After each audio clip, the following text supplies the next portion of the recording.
Kalau ini nanti mereka terus ada musuh politik ya, jadi ini memang ada kaitan dengan politik, bahwa HRS ini menjadi musuh politik, harus dihabisi dengan berbagai cara, termasuk 6 laskar misalnya harus dibunuh secara sadis, itu mereka lakukan.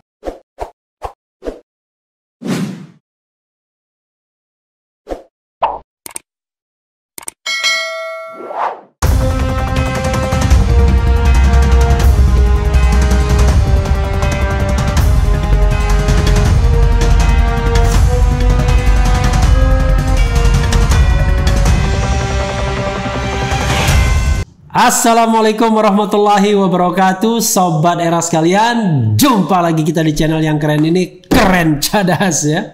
Kali ini saya punya tamu istimewa.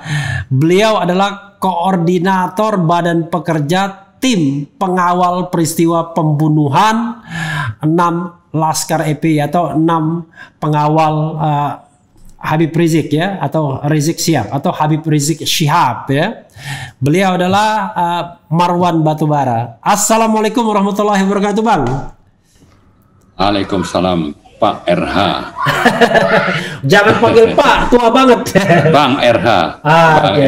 Panggil Bang boleh, panggil Bung boleh, panggil nama saja boleh. Apa kabar, Bang?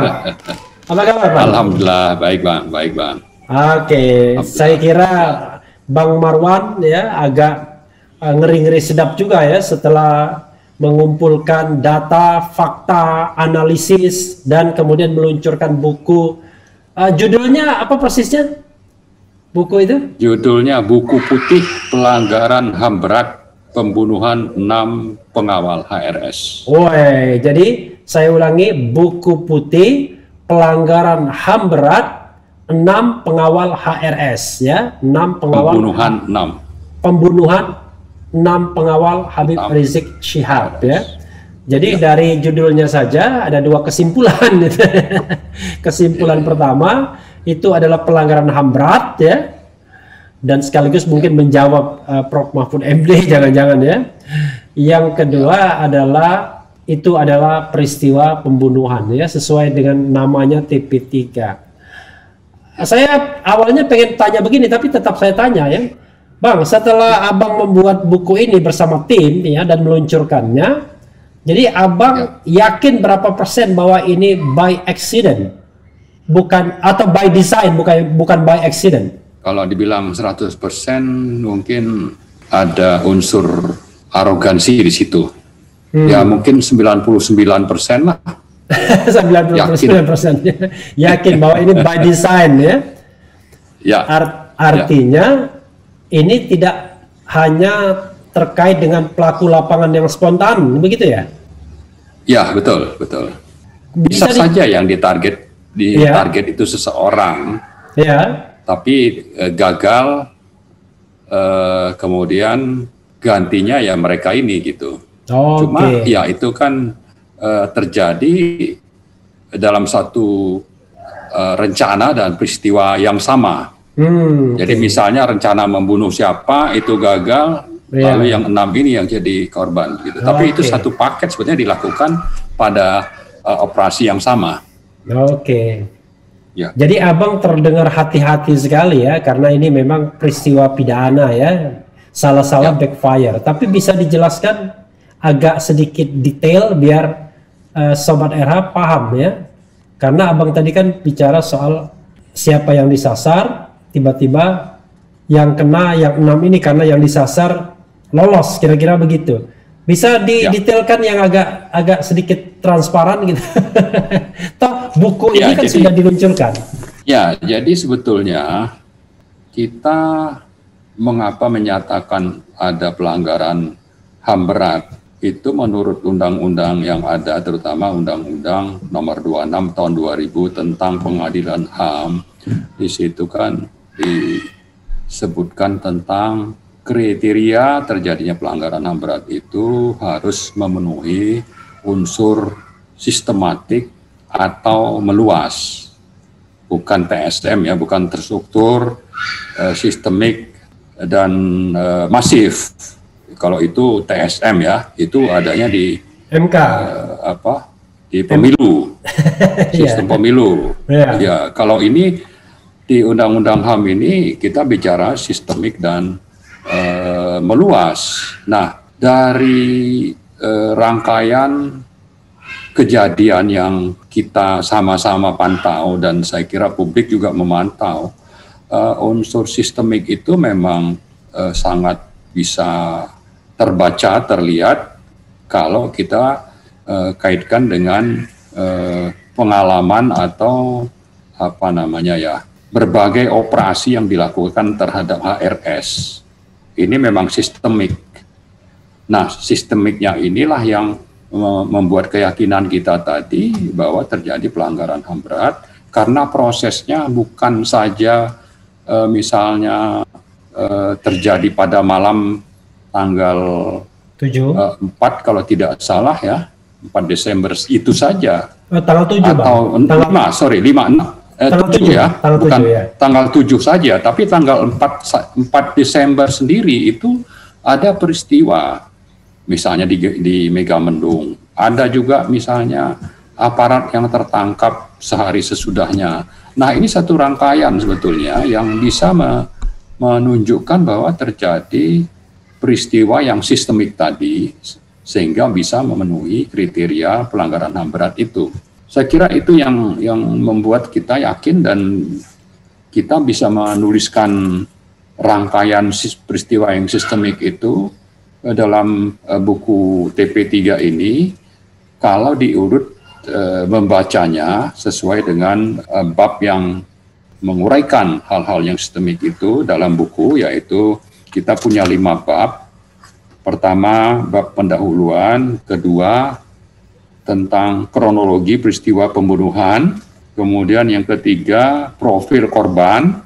Yang keempat, anotasi laporan Komnas HAM. Kelima, analisis dan pendapat hukum, terutama kita bicara tentang Undang-Undang nomor 39 tahun 99 tentang HAM dan Undang-Undang nomor 26 tahun 2000 tentang pengadilan HAM. Seperti itu, Pak. Mungkin Bang, tadi tadi kan sistemik ya. Yang kedua meluasnya seperti apa? Jadi gini, yang dipersyaratkan dalam undang-undang, terutama itu pasal 7 dan 9 Undang-Undang 26 itu, kita bukan bicara dan di sini, sistematik atau meluas.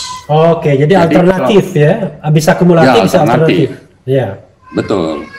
Nah, kita bisa menunjukkan tentang terjadinya rangkaian peristiwa yang terkait dengan HRS dan 6 pengawalnya ini, bahwa ada rangkaian peristiwa yang sistematik tadi. Ini terkesan Bang Marwan agak malu-malu ya, atau mungkin agak sungkan atau agak menghindar untuk mengatakan bahwa sesungguhnya sistemik itu terkait dengan yang diincar Habib Rizik ya, begitu maksudnya? Kelihatannya memang begitu.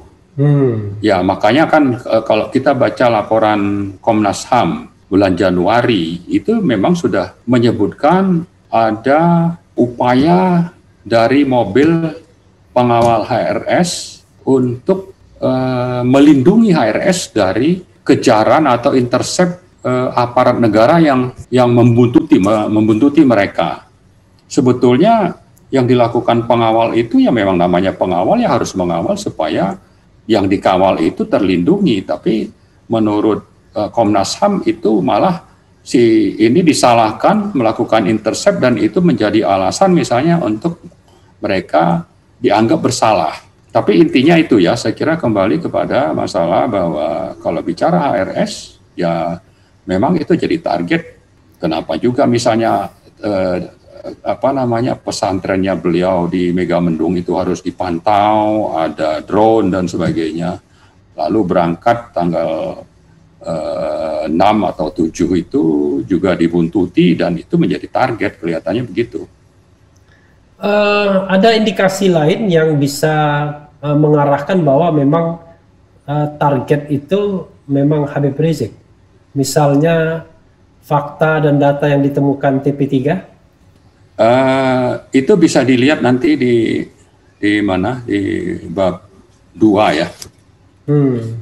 di bab 2 tadi tentang kronologi. Jadi di situ bisa diikuti sebetulnya apa saja ini yang terjadi atau yang dilakukan oleh aparat negara terhadap HRS. Tidak sekedar kita bicara 6 laskar ini. Dan sebetulnya setelah peristiwa pembunuhan itu kan HRS tetap saja menjadi objek yang harus kalau perlu ya ditahan bertahun-tahun, meskipun sebetulnya pelanggaran yang dilakukan itu tidak harus dihukum dengan sanksi yang berat, dan faktanya kan banyak pejabat negara termasuk Presiden Jokowi dan anaknya sendiri melakukan hal yang sama seperti yang dilakukan oleh HRS, tapi justru HRS tetap jadi target. Artinya memang ini terus akan berlanjut. Saya tidak tahu siapa yang mesan, bagaimana kok sampai begitu dendamnya terhadap HRS. Nah, sementara dari TP3 ini sebenarnya kita bukan anggota FPI, kita bicara kemanusiaan dan keadilan saja, bahwa ini jangan mentang-mentang berkuasa lalu hukum itu dipakai begitu tajamnya kepada HRS, dan sampai-sampai kalau memang 6 orang itu harus dibunuh secara sadis, itu mereka lakukan. Ini yang saya kira tidak bisa kita terima. Kalau ini nanti mereka terus ada musuh politik ya, jadi ini memang ada kaitan dengan politik, bahwa HRS ini menjadi musuh politik, harus dihabisi dengan berbagai cara, termasuk 6 laskar misalnya harus dibunuh secara sadis, itu mereka lakukan. Dan ini ada fakta-faktanya yang bisa kita tunjukkan. Jadi mereka itu siapa, Bang?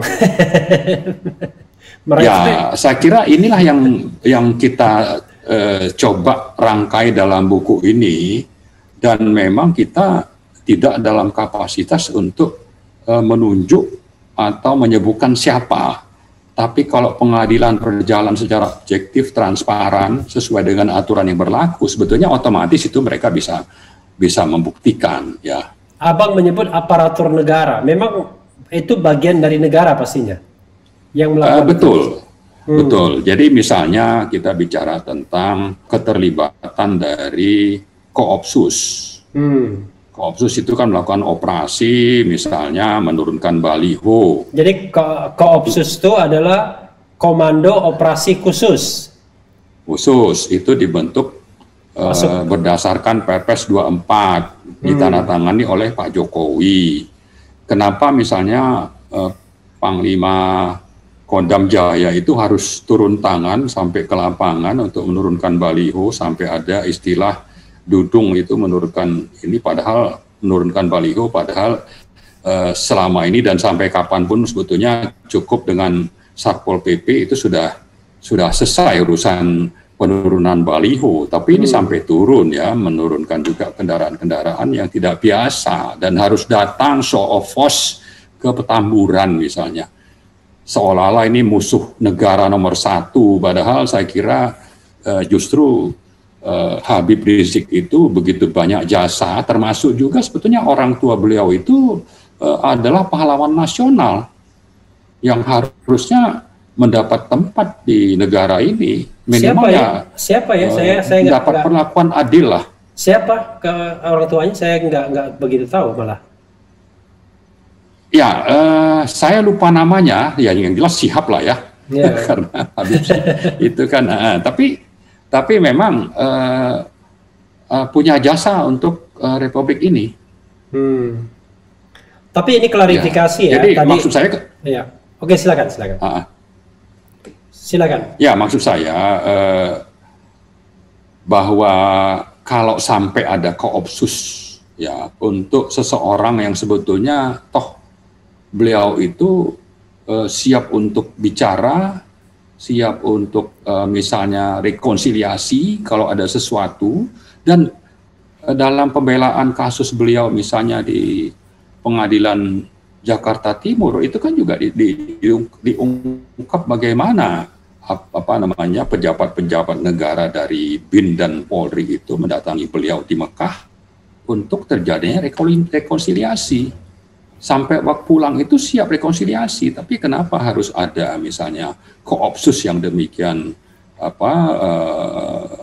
demonstratif ya, turun dengan kendaraan yang seolah-olah ada teroris atau akan ada perang, yang sebetulnya yang terjadi yang dibutuhkan tidak sampai seperti itu. Jadi saya klarifikasi dulu, kalau koopsus itu yang bawa senjata, bawa kendaraan ya, baru apel di depan Petamburan membunyikan kendaraannya kan, sirine. Sementara kalau Pangdam Jaya Dudung itu yang menurunkan baliho ya. Jadi ada dari Kodam dan ada dari Koopsus kan sebenarnya kan. Betul. Ya, jadi biar tidak anu kan, karena tidak campur ya, betul. Ya, Koopsus sama betul. Kodam kan berbeda kan. Koopsus pasukan yang langsung dibawa presiden kan kalau Koopsus. Ya. Kalau Kodam, saya cuma ingin mengatakan bahwa ada Koopsus, ada Pangdam ya, ada Kapolda. Itu kan sebetulnya dalam kasus HRS yang juga akhirnya memakan 6 korban ini, itu lembaga-lembaga itu memang terlibat kuat untuk menunjukkan adanya unsur sistematik tadi gitu. Tapi apa yang disampaikan Pak Amin agak berbeda sedikit ya, karena Pak Amin mengatakan bahwa secara kelembagaan TNI dan Polri tidak terlibat. Itu yang dikatakan Pak Amin dalam sambutannya, dan kemudian disambut oleh Pak Mahfud MD kan dengan mengucapkan terima kasih, sudah sportif bahwa itu tidak bisa dikatakan sebagai pelanggaran HAM berat karena institusi TNI dan Polri tidak terlibat syarat untuk bisa dikatakannya pelanggaran HAM berat. Itu tanggapan Abang walaupun sudah saya bacakan press release-nya, tapi kan Sobat Era pengen tahu langsung dari Bang Marwan sendiri. Ya, sebetulnya yang dimaksudkan Pak Amin itu kan lembaga secara resmi dan keterlibatan sampai ke atas ya, pimpinan dalam merekayasa atau merencanakan berbagai operasi. Itu ada lembaga negara lain. Tapi dalam pelaksanaannya, yang dimaksud Pak Amin itu dalam hal merencanakan dan mendesain dan menjadi tanggung jawab pimpinan misalnya, itu tidak. Tapi dalam operasi di lapangan, sebetulnya 2 lembaga ini dilibatkan oleh lembaga negara lain tadi gitu. Ya, kita harus clear ya. Tapi sepengetahuan pimpinan tertinggi lembaga enggak? Misalnya kalau kita menyebut TNI kan tertingginya Panglima TNI, kalau polisi tertingginya Kapolri.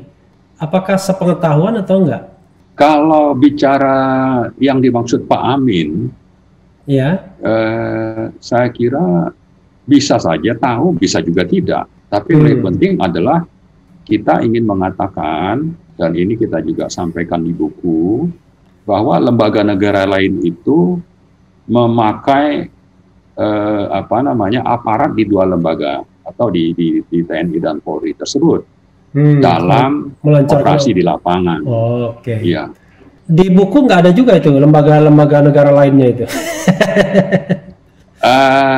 Kita uraikan itu di bab 2 supaya tidak jadi delik, ya kan? Sebetulnya dengan membaca itu mungkin kalau mengatakan anak SMP terlalu inilah ya, tapi anak SMA saya kira bisa mengambil kesimpulan sebetulnya lembaga mana itu maksudnya, apalagi orang-orang yang sudah sekolah sampai ke universitas, pastilah gitu Pak, bakal paham lembaganya itu yang mana itu. Gitu. Jadi kita pun tidak bisa menyebutnya karena khawatir nanti tiba-tiba backfire ya, jadi malah menjadi dianggap dari ada tuntutan gitu ya. Ya lah, tetap kita harus saya kira supaya tidak menjadi spekulasi tanda tanya kepada publik, memang sangat penting, dan kita sebagai negara yang mengaku negara berdasarkan hukum di pasal 1 Undang-Undang Dasar 45, ini pengadilan HAM memang harus dijalankan supaya jelas, tidak ada spekulasi dan tidak ada misalnya tuduhan atau menjelekkan nama satu lembaga. supaya publik juga tidak menduga-duga siapa, ya ada ketakutan bicara. Mari secara transparan, dan ini sebetulnya sesuai dengan komitmen Pak Jokowi yang katanya akan menuntaskan kasus ini secara adil, transparan, dan dapat diterima oleh publik. Saya sampai hafal ini tiga unsur yang dijanjikan Pak Jokowi ini. Adil, itu transparan. Itu janji beneran atau lip service saja? Karena sekarang kan ada banyak istilah kan. Salah satunya ya, waktu peluncuran kemarin itu saya ingatkan juga, ya kan, bahwa ini kan BEM UI menyebut presiden itu hanya adalah the king of lip service, the king of lip service. Kan, jadi orang tidak paham, jadi saya jelaskan waktu itu. Ya kan, mungkin banyak apa sih maksudnya, bahwa itu artinya adalah raja pembohong, raja pembual. Nah, waktu itu saya sampaikan, buktikanlah Pak Jokowi bahwa penilaian atau label yang diberikan oleh BEM UI itu salah. Dengan salah satunya Anda mendukung dan memerintahkan aparat terkait untuk segera menuntaskan kasus ini mengikuti aturan yang berlaku, yaitu Undang-Undang Nomor 26 Tahun 2000, bahwa terjadi unsur sistemik sehingga terjadi pelanggaran HAM berat. Tantangannya seperti itu. Tapi kalau ini tidak dilakukan, ya mungkin label dari BEM UI itu ya memang ya itulah adanya. Tapi saya mengatakan tidak mudah ya kalau katakanlah misalnya kekuasaan juga terlibat atau melindungi misalnya ya. Karena begini, kalau Bang Marwan tadi mengatakan bahwa lembaga yang terlibat, bukan orang ya, tapi lembaga terlibat, firm, lembaga. Ya, maksudnya lembaga itu, orang itu ada di lembaga itu. Iya, tapi maksudnya orang atau kelembagaan yang resmi, yang terlibat.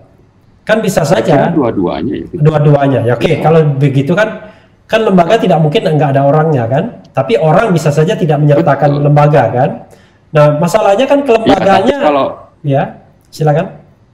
Kalau Bang Refli lihat misalnya ya, tanggal 7 itu Kapolda dan Pangdam itu tampil menjelaskan bahwa ini katanya terjadi tembak-menembak, ya kan, penyerangan terhadap aparat polisi.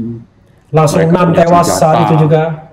6 tewas. Ya, itu kan sebetulnya bisa saja kita bisa bilang dua-duanya itu ada unsur lembaganya, ada orangnya di dalam. Dan sekarang mereka bilang itu 3, padahal itu juga diproses melalui proses hukum yang tidak kredibel, yang memang direkayasa, yaitu mereka melanjutkan proses terhadap 3 tersangka itu atas dasar laporan Komnas HAM yang diterbitkan 6 atau 7 Januari yang menyatakan ada 4 yang terbunuh, 2 ini karena itu saya lupa detailnya, tapi itulah yang menjadi dasar, padahal laporan itu sendiri bukan merupakan laporan penyelidikan. Itu hanya hasil pemantauan. Ya, sekadar mengingatkan bahwa laporan Komnas HAM itu yang jelas 2 meninggal dalam tembak-menembak katanya. Kemudian 4 meninggal dalam penguasaan petugas. Betul. Ya. Dan petugas mengatakan mereka ditembak karena mereka melawan ketika naik mobil Xenia untuk dibawa ke Polda Metro, kan begitu. Ya, memang ceritanya banyak juga kejanggalan-kejanggalan yang terjadi ya. Tapi sekali lagi saya hanya ingin mengatakan bagaimana kita meminta presiden untuk turun tangan ya. Sementara misalnya ada spekulasi lembaga yang terlibat justru lembaga yang mungkin langsung di bawah presiden. Ya, malah itu lebih gampang ya. Kan selalu pemerintah itu bilang, oh masalah hukum kami tidak terlibat. Ini beda ranahnya. Tapi yang menjadi pimpinan dari lembaga tersebut kan di bawah kendali presiden. Misalnya Kapolri yang ngangkat itu kan, atau itu kan strukturnya dalam pemerintahan kita itu di bawah presiden. Sama juga misalnya dengan kejaksaan yang angkat presiden. Iya, maksud saya bisa kalau berminat. Iya, maksud saya ada persoalan, mungkinkah mereka melaksanakan sebuah kegiatan yang katakanlah ngeri-ngeri sedap seperti ini, misalnya ya, tanpa melapor kepada presiden gitu. Bisa saja Pak seperti itu ya. Tapi kalau kita kembali tadi ke lembaga yang namanya Koopsus, itu kan lembaga ini kan berada di bawah kendali presiden. Dan kalau mereka melakukan itu tanpa misalnya perintah, yang namanya tanggung jawab kan tetap aja ada di presiden. Ya kan? Ya, justru saya ingin mengatakan, mungkinkah mereka itu misalnya tidak ngelapor dalam konteks seperti ini? Ya itu mungkin saja Pak, mungkin saja. Tapi kalau bicara tanggung jawab, masalah nyawa orang, masalah kemanusiaan, apalagi dengan sadis, ya kan, tidak melapor tapi tanggung jawab itu tetap ada di atasan juga gitu. Ada porsinya masing-masing kan. Ya. Iya, tanggung jawab presiden harusnya seperti apa bagi tim TP3? Ya minimal kalau memang mengatakan ingin menuntaskan kasus secara adil, transparan, dan diterima oleh publik, wewenang yang dimiliki untuk bisa terwujudnya pengadilan HAM itu bisa dilakukan oleh presiden. Apa wewenangnya untuk supaya ini bisa terwujud misalnya. Jangan justru kami menduga kuat bahwa justru Komnas HAM sendiri itu tidak independen, sehingga mau saja merekayasa laporan sesuai dengan harapan ya, atau malah permintaan mungkin. Ya, kami menduga seperti itu. Laporannya dibuat sedemikian rupa, sumir, dan melanggar hukum pula lagi. Ini melanggar hukumnya yang mana? Yang tadi, yang bukan penyelidikan, tapi seolah-olah sudah melakukan penyelidikan begitu. Betul, dan mereka melakukan pemantauan sebetulnya, yang untuk memantau itu perlu ada izin dari pengadilan negeri. Izin itu tidak ada, belum ada. Belum mereka dapatkan itu. Tapi mereka lalu yang kebohongan yang sangat nyata kan mereka bilang ini laporan penyelidikan, padahal itu cuma laporan pemantauan. Ini kejahatan saya kira. Ini harusnya kita gugat, dan kita pantas rakyat itu menggugat mereka, karena mereka ini kan mestinya lembaga yang independen, dibentuk atas dasar undang-undang dan konstitusi, dan bukan berada di bawah kendali pemerintah. Tapi justru mereka terlibat untuk merekayasa agar misalnya kasus ini sedemikian rupa sehingga bisa meloloskan pelakunya itu dari pengadilan HAM. Yang ada hanya pengadilan HAM biasa. Pengadilan bukan biasa. HAM berat maksud saya. HAM berat, ya. Pengadilan biasa. HAM berat. Iya. Tapi kalau kita bicara soal pengadilan HAM, itu kan sepenuhnya wewenang Komnas HAM untuk memulai penyelidikan, kan? Kalau penyelidikannya kemudian menganggap itu cukup, diberikan kepada Jaksa Agung, kan? Kalau misalnya Jaksa Agung mengatakan itu cukup bukti dilimpahkan, nggak ada hubungannya sama presiden, kan? Ini kan bukan pengadilan HAM ad hoc. Kecuali kalau pengadilan HAM ad hoc kan beda lagi, kan? Ada proses-proses tertentu, kesepakatan dengan DPR dan lain sebagainya. Tapi ini kan pengadilan HAM-nya kan sudah ada institusinya. Jadi tinggal dipakai sebenarnya. Tapi kan inisiatif kan harus dari Komnas HAM, tidak mungkin dari pihak lain atau presiden, begitu. Itu salah satu Pak, saya kira ya. Makanya memang dalam rilis kita hari ini kan kita juga meminta supaya pengadilan Komnas HAM itu segera melakukan penyelidikan, bukan justru menganggap ini sudah selesai. Tapi di sisi lain saya kira presiden kan juga bisa misalnya bertulis surat kepada Komnas HAM untuk melakukan itu. Jadi menunjukkan gesture kekuasaan gitu ya, artinya dorongan gitu ya. Iya, dorongan. Atau juga tadi kalau kita sebut-sebut lembaga negara ini ya harus direlakan misalnya kalau memang terlibat oleh presiden untuk jangan justru dilindungi, harapan kita kan seperti jadi itu. Presiden jangan bersikap melindungi, memberikan green light, lampu hijau dan perlindungan terhadap Komnas HAM misalnya, bahwa mereka bisa bekerja secara independen begitu ya. Itu yang diharapkan. Ya, betul, Bang. Yakin Bang Marwan bahwa ini akan tuntas pada era pemerintahan Presiden Jokowi soal ini? Memang banyak yang pesimis. Saya nggak tahu menjawab yakin atau tidak, tapi banyak yang pesimis. Tapi saya kira TP3 optimis dan sebetulnya dengan kebesaran hati Pak Jokowi, lalu juga bahwa beliau ini bukanlah raja pembohong, maka kita yakin. Tidak seperti yang dituduhkan misalnya oleh BEM UI, ya yakinlah kita bahwa. Jadi sebenarnya jawaban Bang Marwan ini bukan yakin, ini jawaban yang diplomatis ini. Jadi mudah-mudahan Pak Jokowi dengar juga lah itu. Harapan kita kan. Ya, tapi masalahnya ya kalau saya lihat hanya TP3 saja yang peduli lagi soal ini. Kalau lembaga-lembaga lainnya ya keep silent. Sebagai contoh DPR misalnya. Saya menganggap misalnya harusnya kan cukup alasan untuk membentuk katakanlah angket ya kan, panitia angket untuk melakukan penyelidikan kan, seperti itu. Karena diduga ada pelanggaran hukumnya kan. Jauh lebih penting dibandingkan angket KPK dulu ya kan, dan lain sebagainya. Atau angket Pelindo yang paling lucu, angket Pelindo 2 dulu. Tapi DPR keep silent, baik lembaga maupun anggotanya tidak pernah lagi ngomong. Kemudian LSM atau NGO yang awalnya concern juga tidak pernah bersuara lagi soal 6 laskar FPI atau 6 laskar pengawal HRS ini.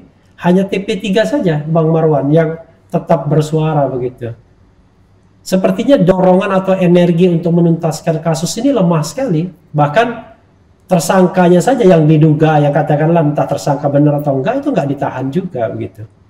Ya, jadi kalau kita melihat bahwa kasus ini memang syarat dengan kepentingan politik, terutama kalau bicara pemerintah dan HRS, ini kasus aspek politiknya cukup kental.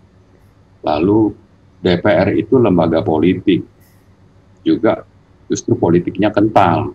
Kalau DPR memang itu ada pada sisi pemerintah sebagai partai pendukung, memang kita tidak banyak berharap. Harapan kita memang lebih kepada partai oposisi. Tapi oposisi juga pakai perhitungan politik. Kalau ini mau diangkat sebagai isu yang berbeda dengan pemerintah, untung rugi politiknya bagi mereka itu apa?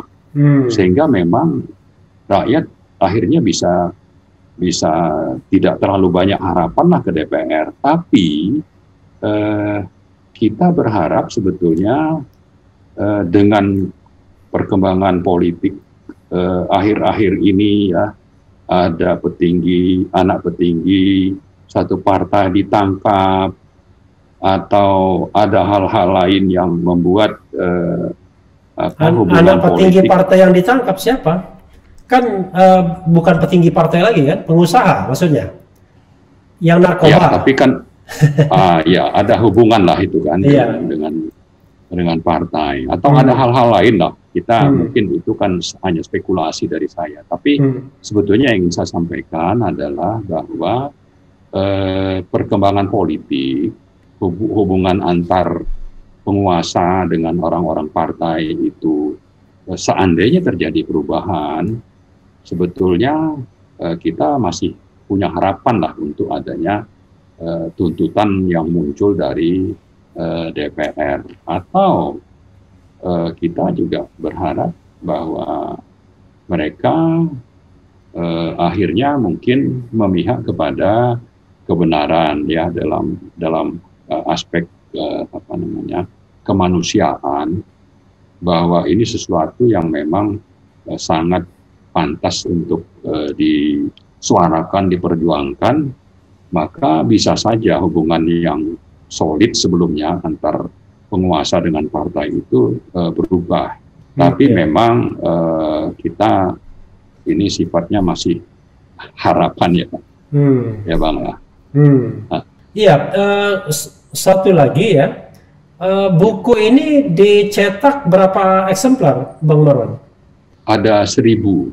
Ada 1.000 ya. Dari 1.000 eksemplar itu sudah dikirimkan ke berapa pihak? Memang masih internal, tapi mulai minggu depan itu akan kita kirim ke lembaga-lembaga negara yang relevan, termasuk juga ke DPR atau ke lembaga-lembaga penegak hukum misalnya, termasuk ke KPK atau Mahkamah Agung. Oh, jadi lembaga juga ke lembaga negara lah pada prinsipnya. Lembaga formal kenegaraan akan menerima ya?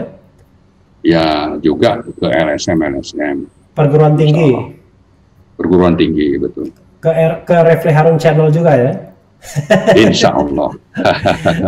Tapi sebetulnya PDF-nya soft copy-nya sudah beredar sejak kemarin. Iya, saya hanya ingin, justru itu yang ingin saya konfirmasi. Itu PDF yang beredar itu cuma satu versi kan? Betul. Ada tampilannya kan yang pertama kemarin itu cuma tulisan buku putih.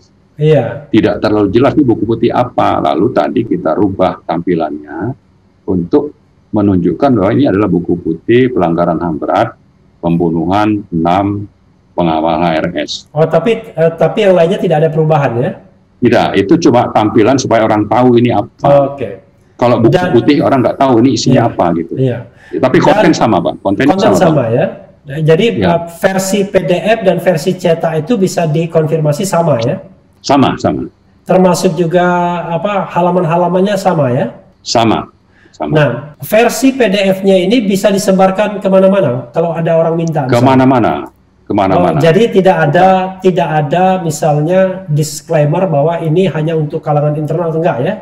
Semua masyarakat Indonesia bisa akses. Betul, silakan. Karena tidak ada yang dirahasiakan. Dan supaya juga mereka memahami secara komprehensif, tidak hanya di-feeding dari sumber yang punya kepentingan. Sama seperti tadi atau kemarin waktu Pak Mahfud itu menyimpulkan sesuatu yang sebetulnya itu kita anggap misleading atau malah disengaja ya. Karena memang kami mencatat waktu tanggal 9 Maret diterima audiensi di Istana Merdeka, itu setelah acara kan Pak Mahfud itu sudah menilai kita bahwa kita datang hanya dengan keyakinan, tidak dengan fakta. Kalau yakin ada pelanggaran HAM berat, ya buktikan saja gitu. Tapi kami tidak yakin katanya. Jadi beliau pada saat itu sudah menyatakan bahwa memang benar laporan Komnas HAM ini hanya pelanggaran HAM biasa. Nah, begitu ada statement Pak Amin yang sebetulnya juga itu kesimpulannya tidak seperti itu langsung disambar. Kalau tidak ada keterlibatan polisi dan Polri, padahal keterlibatan itu kan sebetulnya tadi sudah dijelaskan dalam hal perencanaan oleh pimpinan, tapi dalam pelaksanaan operasional itu tetap saja lembaga itu terlibat. Nah, di situ diarahkan kepada publik kembali kepada statement Pak Mahfud tanggal 9 Maret bahwa ini tidak terjadi pelanggaran HAM berat, hanya HAM biasa. Memang maunya seperti itu gitu. Padahal dia belum baca. Dan kita sebenarnya sudah kirim tanggal 1 Juli. Langsung saya yang mengantar. Dan judulnya sendiri, di judulnya sendiri kan pelanggaran HAM berat itu di buku judul bukunya. Betul. Jadi karena memang saya tidak tahu ya sejauh mana nih Pak Mahfud berdiri sebagai pejabat negara untuk kepentingan rakyat atau kepentingan orang yang terduga dalam pembunuhan sadis. Oh, ada orang yang terduga ya? Tidak langsung bukan bukti. Yang kedua, beliau juga tidak langsung bilang bahwa memang tidak terjadi pelanggaran HAM berat. Padahal kalau beliau sempatkan baca, dan saya kira harapan kita kan sebetulnya kalau diundang untuk datang dan punya bukti-bukti lalu sudah kita kirim, beliau kan mestinya baca dan mestinya bisa objektif. Sebagai pejabat negara yang mewakili seluruh rakyat Indonesia, bukan hanya segolongan orang yang sedang dalam perseteruan misalnya atau perbedaan pendapat. Iya, tapi balik lagi ya, kalau dilihat misalnya orang seperti Pak Mahfud saja terlihatnya enggan ya, artinya belum apa-apa sudah defensif ya kan ada terkesan defensif gitu. Bahkan ibaratnya kan agak lucu juga ketika dia mengatakan tolong buktikan dan lain sebagainya, kan bagaimanapun TP3 bukan lembaga penegak hukum. Ya.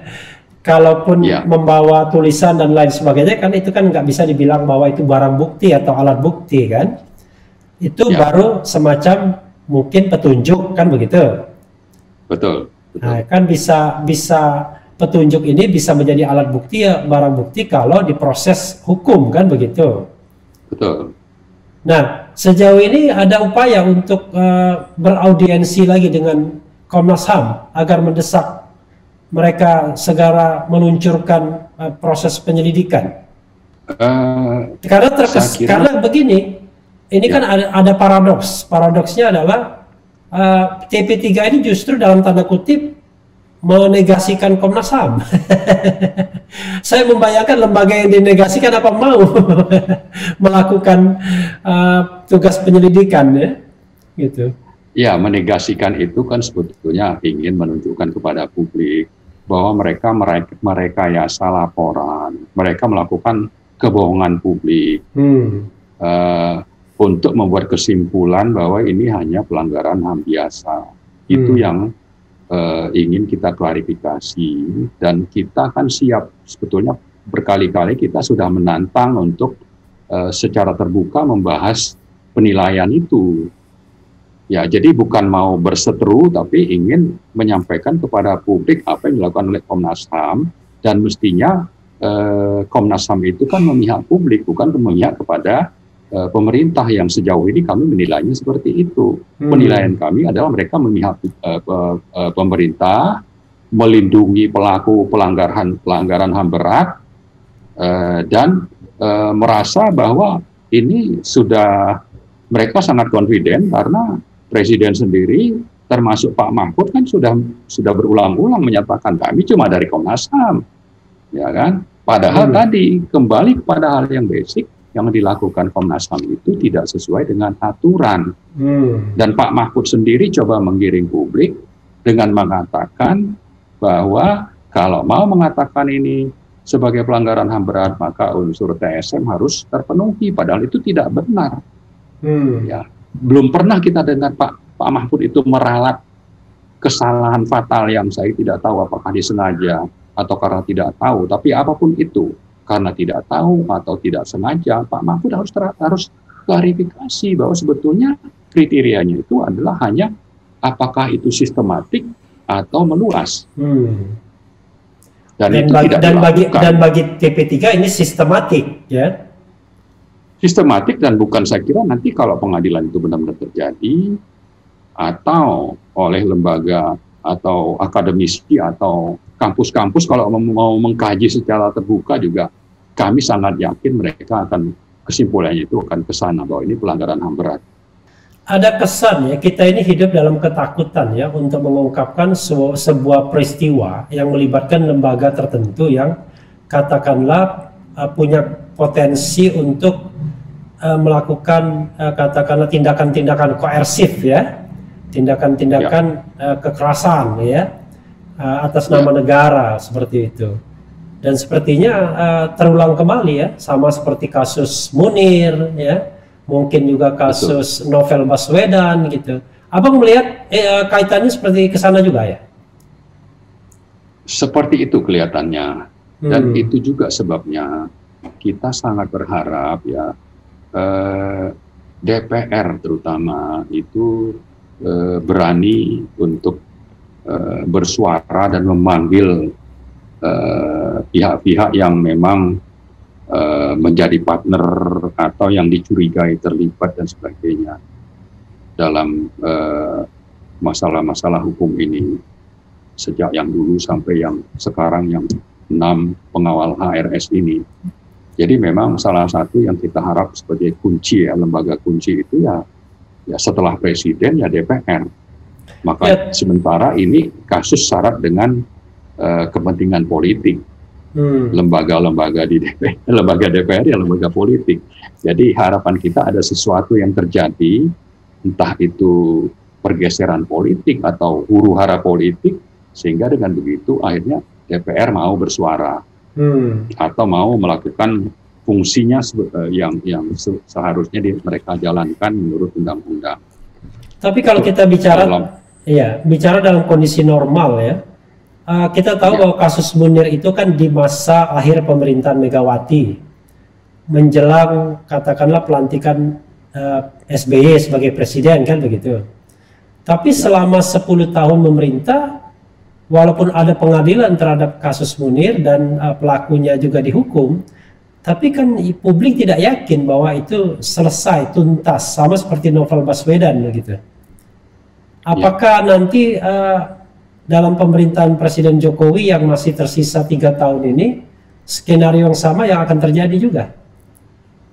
Bahwa ada pengadilan, tapi tadi pengadilannya tidak tuntas, yang dihukum siapa, pelakunya siapa, gitu. Apakah akan mengarah ke sana juga? Karena yang lama yang lama belum selesai, apalagi yang baru. Kelihatannya memang begitu ya. Kelihatannya bakal begitu juga nanti. Tapi kita berharap ada sesuatu yang berbeda lah. Karena memang kenapa hampir sama itu, kita bicara soal kekuasaan, politik dan oligarki. Ya mungkin oligarki ini masih berperan ganti presiden, tapi oligarki mungkin tetap, terutama masih dominan juga gitu. Kalau kita bisa belajar dari kasus PLBI juga sebetulnya kan seperti itu. Ya tidak tuntas-tuntas, ganti ini ya ganti presiden ini juga tidak bisa dituntaskan karena memang oligarki cukup kuat berperan. Ya, jadi nanti saya bisa simpulkan dong Bang, kalaupun nanti presiden berganti, oligarkinya remains tetap, ya kasus ini mengambang begitu aja nanti, menguap, jangan-jangan malah menguap. Ya, tapi itu kan sikap yang pesimis, Bang Refli. Ya kan, kita bicara kemungkinan itu bisa saja terjadi, tapi harapan kita lah minimal itu tidak seperti itu akhirnya, bahwa nanti siapa yang terlibat sampai ke atas itu akhirnya juga bisa dihukum, dikenakan sanksi. Ya. Ya mungkin kata-kata terakhirnya kalau kita tidak mampu mengungkapnya ya sama seperti Habib Rizik, sampai jumpa di pengadilan akhirat. Bisa begitu. Dan sebetulnya itu kalau orang masih punya iman di dadanya, itu hakim yang mengadili ini, kalau sudah sampai seperti itu, lalu ada tekanan untuk menjatuhkan vonis sekian tahun, daripada nanti ini jadi hukuman yang sangat berat di akhirat, mungkin dia lebih bagus mundur. Ya, harapan kita begitu juga terhadap yang ada di eksekutif yang lain-lain. Ya, jadi ada selain tadi bahwa kita mungkin pesimis, tapi ada harapan. Tapi yang penting adalah kalau orang ingat adanya hidup setelah mati, harapan kita itu juga bisa membuat mereka itu berpikir untuk akhirnya bisa menuntaskan kasus ini sesuai dengan aturan yang berlaku. Tapi jangan lupa Bang, doktrin aparat kan mengatakan bahwa misalnya mereka melakukan itu untuk bangsa dan negara, kan sering begitu kan, ya kan, untuk melindungi NKRI kan, sehingga rasa bersalah dan rasa berdosa itu sudah tidak ada lagi. Ya. Memang bisa begitu Bang, tapi ya inilah ya, jadi namanya ini kita terlalu banyak berandai-andai. Tapi saya kira berandai-andai pun itu harusnya tidak membuat kita surut untuk terus melakukan advokasi. Oke. Ya. Artinya TP3 akan terus mengejar sampai kapanpun soal ini. insya Allah, dan dengan buku sebetulnya kan kita berharap makin banyak orang paham. Ya, sama seperti waktu BEM UI bulan lalu bicara tentang Raja Pembual misalnya, itu kan sendirian. Tapi setelah seminggu 2 minggu itu kan puluhan atau malah ratusan BEM seluruh Indonesia itu sama sikapnya dengan BEM UI akhirnya gitu. Nah, ini juga kita harapkan seperti itu. Nah, Pak Jokowi, harapan kita sebelum nanti ada suara semakin kencang di publik ya, atau adanya gerakan-gerakan, ya mari tunjukkan bahwa beliau adalah pemimpin untuk seluruh rakyat dan kembali ingat kepada komitmen di tanggal 9 Maret itu untuk akhirnya nanti tadi ya mendorong Komnas HAM, memerintahkan lembaga di bawah kendalinya untuk mendukung supaya proses hukum itu memang akhirnya bisa terjadi, terutama kita bicara tentang pengadilan HAM. Iya, saya membayangkan pemerintah pasti sedang kasak kusuk ini. Bagaimana memperlakukan, menyiapkan strategi dalam menghadapi jurus-jurus TP3 ini, jangan-jangan ya? Ya, kita sebetulnya juga sudah menyiapkan berbagai jurus yang kita tidak buka di sini. Ya, saling adu jurus aja nanti. Karena satu jurus kan sudah dikeluarkan Pak Mahfud ya kan?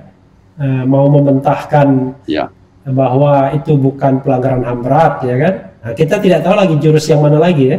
Ya. Tapi terakhir Bang ya. Ya, tapi kan jurus. Ya. Silakan. Jurus Pak Mahfud itu kan sudah kita jawab juga tadi kan. Oke. Jadi jurus dijawab dengan jurus. Dengan jurus. Insya Allah. Bang, ini terakhir ya. Sebelum final statement dari Abang. Ini mohon maaf ini kan kita ini bicara hal yang ngeri-ngeri sedap ya. Nah, sebagai manusia ya kita punya rasa takut juga pasti kan mengungkapkan hal seperti ini, karena yang kita hadapi adalah barangkali ya sebuah kekuatan yang memiliki fasilitas, senjata, perlindungan hukum ya kan, semuanya lah ya kan. Sementara Abang dan teman-teman ya, atau termasuk saya juga misalnya yang menginterview Abang ini kan masyarakat sipil biasa yang tidak punya kekuatan apa-apa. Jadi Abang merasa takut nggak soal berhadapan dengan resiko atau kemungkinan itu? Kalau saya bilang tidak ada rasa takut, itu saya sombong. Jadi rasa takut itu jelas ada. Tapi di sisi lain kan ini ada perintah agama. Kita kalau bicara amar ma'ruf nahi mungkar, ini bicara nahi mungkarnya, ini kan perintah agama. Lalu kalau sudah tidak ada yang lain, ya ini kan menjadi semacam fardu kifayah untuk kita ya, untuk yang punya kesadaran, maka ya sudahlah, bismillah saja. Ada ketakutan, tapi karena ini perintah Allah, ya kita jalan sesuai kemampuan, tapi dan penuh perhitungan, dan harapannya juga kita harus konsolidasi, tidak sendirian. Dan kebetulan masih cukup banyak lah orang-orang yang punya komitmen untuk melakukan nahi mungkar itu. Jadi saya kira atas dasar itu meskipun takut, kita insya Allah akan terus melangkah, dan harapannya dengan begitu nanti Allah juga akan memberi perlindungan. Karena kita memang tadi Bang Refli bilang kita cuma masyarakat sipil, tidak punya senjata, tidak punya aparat bawahan untuk bisa disuruh-suruh, ya kan, orang yang sekedar layman lah katakan ya. Tapi tetap bahwa karena perintah tadi kita terus melangkah dengan doa bahwa Allah juga nanti yang akan menjadi tempat kita berserah diri, dan dengan begitu nanti Allah memberikan perlindungan kepada kita. Amin. Tapi selama proses setelah press conference kemarin, pernah dapat ancaman telepon gelap atau WA gelap, Abang? Nggak ada. Nggak ada ya, alhamdulillah ya. Saya nggak tahu apakah saya harus mengucapkan alhamdulillah. Kelihatannya ya alhamdulillah tidak ada. Oke. Ya. Bang, final statement apa yang ingin Abang sampaikan? Ya, sebetulnya sejak peristiwa pembunuhan sadis itu terjadi tanggal 7 Desember, hampir setiap bulan TP3 itu melakukan berbagai langkah-langkah advokasi, mulai dari kita menulis surat kepada Kapolri, kita datang langsung, kemudian kita menulis surat kepada Presiden, Februari, atau sebelum itu kita membuat pernyataan sikap, menggalang petisi, lalu pernah juga kita melakukan zikir dan doa bersama.